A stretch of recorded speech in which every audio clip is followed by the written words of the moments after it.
her stories have changed so many times about what happens, when it happens, how it happens, with different versions. And each time she speaks, there's a different version. The British royal family just quietly changed their official website, and it was not subtle at all. Prince Andrew's page has been stripped down to the absolute basics. No His Royal Highness, no glowing history, no prestige-filled biography, just dry facts about a man who used to be a prince, and that silence says more than any press release ever could. At the exact same time, across the ocean in Montecito, Meghan Markle uploads a smiling photo to her Instagram. Hours later, the post suddenly disappears. Deleted. Gone. And people immediately clock the timing because it happened right as Andrew's official downgrade went live. Coincidence? Or something way more awkward than that? And Prince Harry? He's caught somewhere in the middle of all this chaos.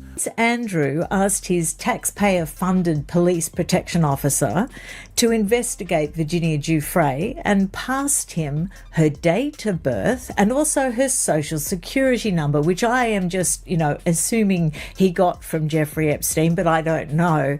Now, this was revealed in a leaked email. Watching his uncle's public collapse while allegedly learning details about that same uncle's connection to his wife that nobody ever bothered to explain to him before. Because here's the part nobody is saying out loud loudly enough. When lawyers openly talked about possibly deposing Meghan Markle in Prince Andrew's legal mess, they didn't frame her as someone in trouble. They framed her as someone who knew things, important things. They said she had knowledge about Andrew and about how the royal family works behind closed doors. So the real question is, what exactly did they think she knew? And why would Meghan, who supposedly barely recognized Andrew the first time they met, have any useful information about him at all? That official story starts falling apart fast when you actually look closer. Meghan and Misha hit it off at Soho House at an event in 2013, and they were actually introduced by Marcus Anderson, the infamous Marcus Anderson, and they sat together next to each other at a lunch and they hit it off. One thing I find very interesting about Meghan Markle is she's very good at hitting it off with other women initially. She's very good at being very, very charming and becoming your new firm, fast bestie within a blink of an eye. Because here's where it gets uncomfortable. Meghan's entry into the royal family didn't happen in a vacuum. It allegedly ran straight through Andrew's world, through his home, through his ex-wife teaching her how to curtsy, through friendships with one of his daughters, but noticeably not the other. And that part rarely gets mentioned for a reason. This whole situation is stranger than anyone wants to admit publicly. Back in early 2022, something huge slipped through the cracks of the news cycle. David Boies, the lawyer representing Virginia Giuffre in her case against Prince Andrew, openly said his team was considering deposing Meghan Markle as a witness, not as someone accused of wrongdoing, but as someone who allegedly had valuable insight into Prince Andrew and the royal family's internal operations. They continue to dine out on their titles. But Prince Andrew and Fergie, I don't know. I don't know if they're going to be able to move them out of a royal lodge. Now, obviously, they're divorced, but Andrew and Fergie are a tight couple and a tight unit. They're a very tight family, okay? They've been best friends since their divorce. Let that sink in for a second. According to Prince Harry's own memoir, Meghan met Andrew once at Royal Lodge. She supposedly didn't even know who he was. She allegedly thought he was the Queen's assistant. So again, what kind of important knowledge could she possibly have that made seasoned lawyers pause and take interest? Boies didn't dance around it. He gave 3 specific reasons why Meghan could be deposed. First, she lives in the United States, meaning jurisdiction wouldn't be an issue. Second, she was described as, quote, a close associate of Prince Andrew. And third, she might have relevant observations about how the royal family operates internally. Hold up, stop right there. A close associate of Prince Andrew? That description does not line up with the public version of events at all. The official story claims she barely knew him. Probably got loads of friends in the Middle East or the Far East. He could go and have a lovely life playing golf. Like Juan Carlos went. If I was him, I'd go and live somewhere else. I'd say, well, I'm not wanted anymore. It's fairly obvious I've got no future here. Start a new life. Yeah. While you can. Barely spoke to him, barely noticed him. But a lawyer actively building a case against Andrew used very deliberate language. Close associate. That's not how you describe someone who shook hands once and disappeared. That's not casual wording. That's intentional.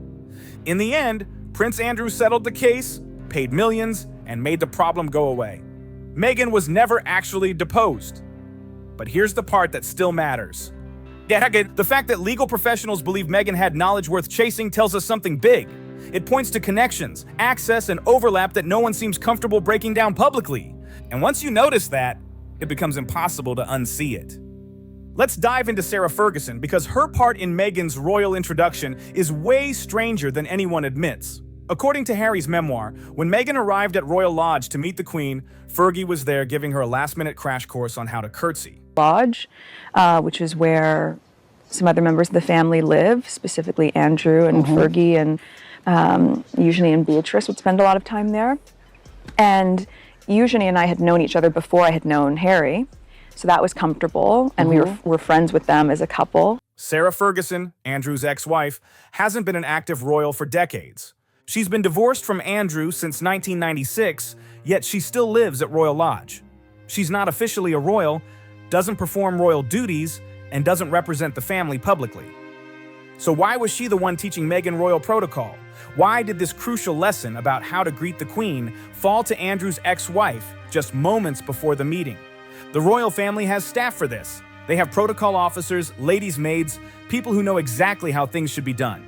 If meeting the Queen was important enough to organize in advance, why wasn't Meghan prepared by actual royal household staff? Unless, and this is where it gets interesting, Meghan was already comfortable with Fergie.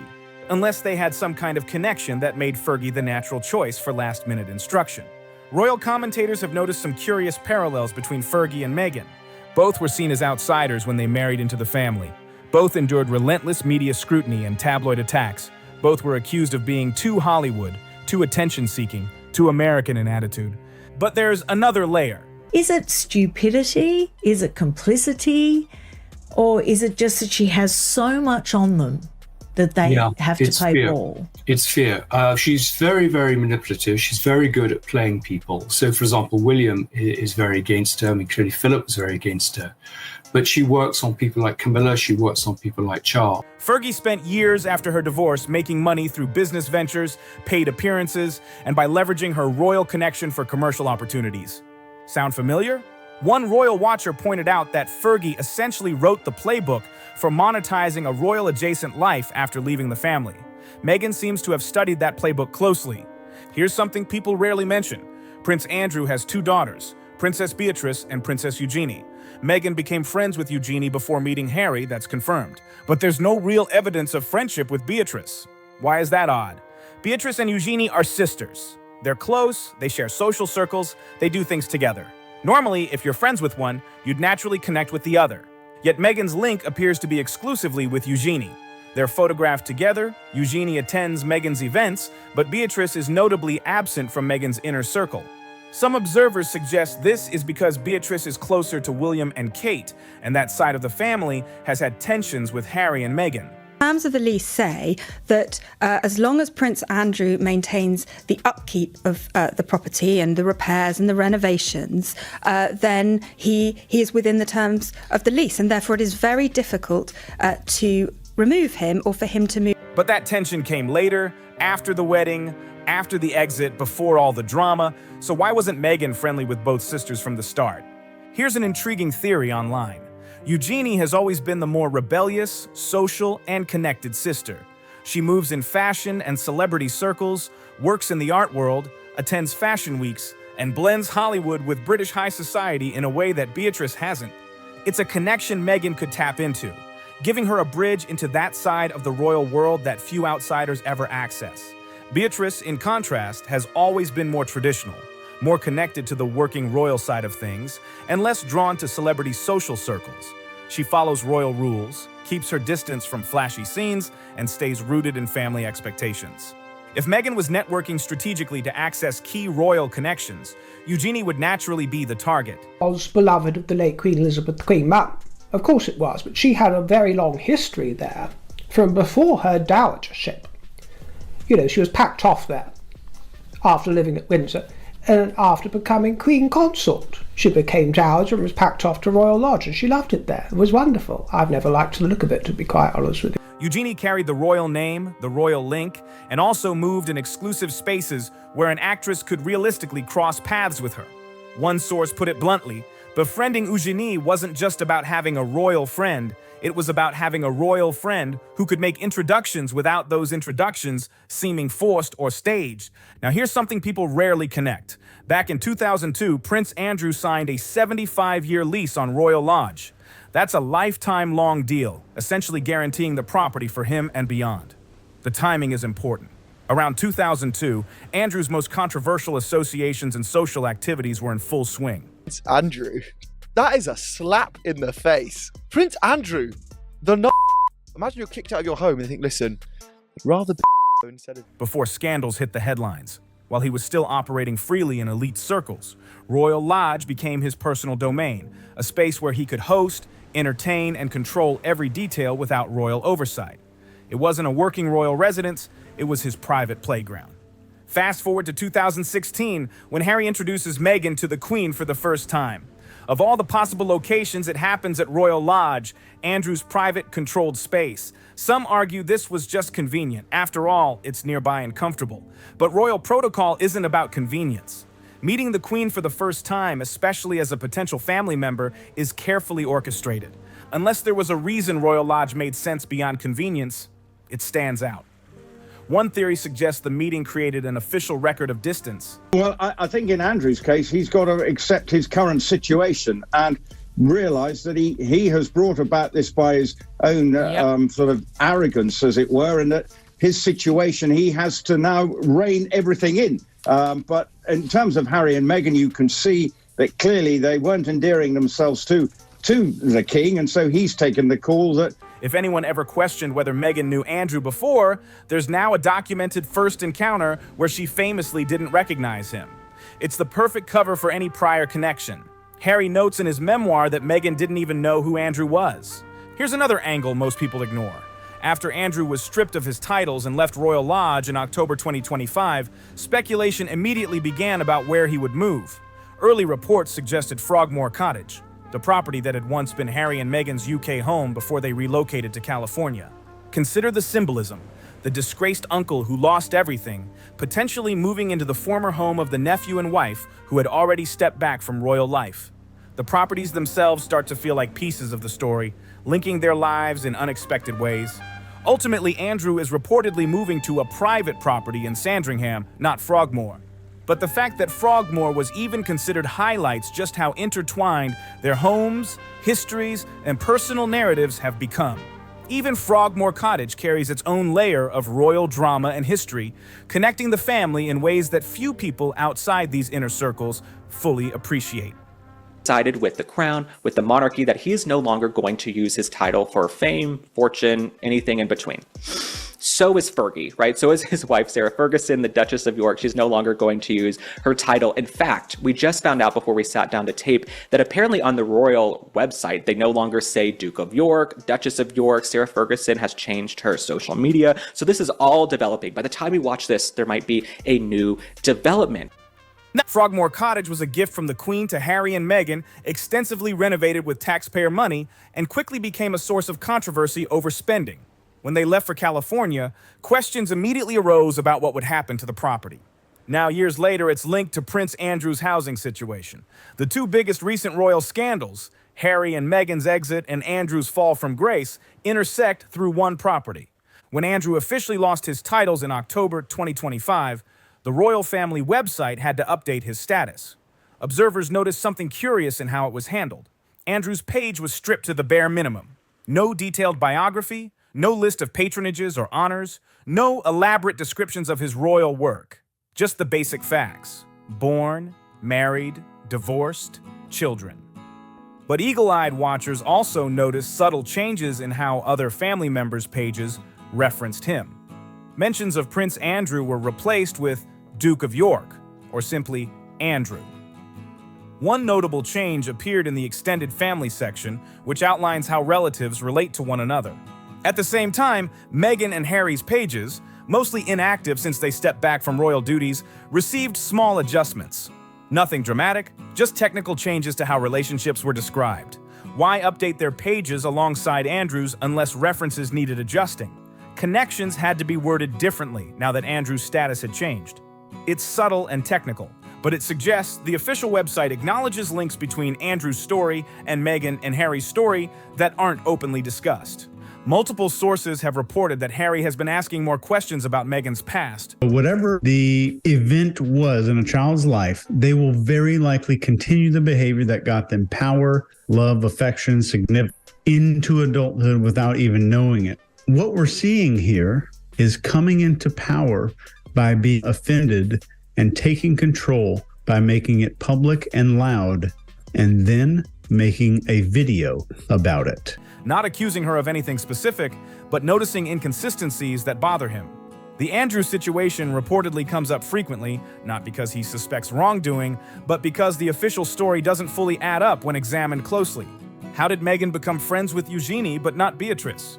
Why did her first meeting with the Queen happen at Andrew's house, with Fergie teaching protocol? Why would lawyers even consider deposing Meghan for knowledge about Andrew? One insider explained that Harry isn't suspicious of an affair or anything like that. What concerns him is that Meghan's entry into the family involved more strategic networking and pre-existing connections than she ever admitted. Another source said he's starting to question whether the innocent outsider story Meghan told, claiming she barely knew anything about the royal family, was more fiction than fact. The Andrew connection is just one part of that puzzle, but it's a significant one. Andrew represents everything the family wanted to hide and distance themselves from. Yet Meghan's first introduction to the Queen happened in his home, facilitated by his ex-wife. Looking at it this way, the official story starts to feel carefully constructed. Locations, friendships, introductions, even website updates, all hint at connections behind the scenes that most people never see. Andrew's fall and Meghan's entrance into the family may seem separate, but in reality, their stories are more intertwined than the public narrative admits.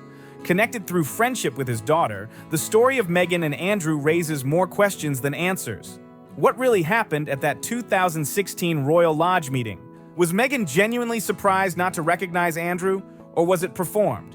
Could Fergie, who's never been the best at keeping royal secrets, eventually reveal how well she really knows Meghan? Whether their connection began that day or even earlier. Perhaps one of Andrew's former associates, now that he's fallen so far and has nothing left to protect, might spill details about social circles and when Meghan's name came up before Harry entered the picture. Well, this woman is just a master manipulator. It's the entire reason that they left the royal family in the first place. They constantly banged on about saying, we want privacy, we want privacy. Well, I don't think a 6-part Netflix series is privacy, nor is an Oprah interview. What she really wanted was control, because she is a manipulator. She wanted to be able to manipulate people, and she couldn't manipulate the press in the UK. Maybe Harry himself will demand complete honesty from Meghan about every single connection she had to his family before they met. Every friendship, every introduction, every moment their worlds overlapped that she never mentioned. Or maybe these questions will remain unanswered, floating in that gray space where official stories don't fully satisfy, but proof doesn't exist to contradict them either. Here's what we can say for certain. The official story has holes. The timeline includes strange elements. The connections raise questions that simply labeling them casual or convenient doesn't fully explain. When a lawyer building a case against Prince Andrew describes Meghan as a close associate of his, yet the official story claims she didn't even recognize him at their first meeting, something doesn't add up. Either the lawyer mischaracterized their relationship, the official story about Meghan not knowing Andrew is incomplete, or there's information about their connection that hasn't been made public. Whatever the truth, it means the story of how Meghan really entered the royal family involves details we haven't been told. Sitting in California now, watching Andrew lose everything, watching the royal family scrub him from official history, Meghan might be wondering whether the secrets from that Royal Lodge meeting, those early connections, any relationship she had with Andrew, will stay buried or eventually surface. Because once someone falls as far as Andrew has, once they have nothing left to lose, the secrets they once protected for others can suddenly seem less worth keeping. And when that happens, it can become dangerous for anyone connected to their story. The story is far from finished. The connections, the timing, the hidden relationships, they all hint at a royal family network far more complex than the official accounts suggest. And until more is revealed, speculation will continue, shadowed by the possibility that someone, somewhere, knows more than they've let on. If you watch this and have thoughts, drop them in the comments below. If this breakdown made you see things differently, hit subscribe and stay locked in for more deep dives like this. Don't forget to like the video and share it with someone who needs to see it.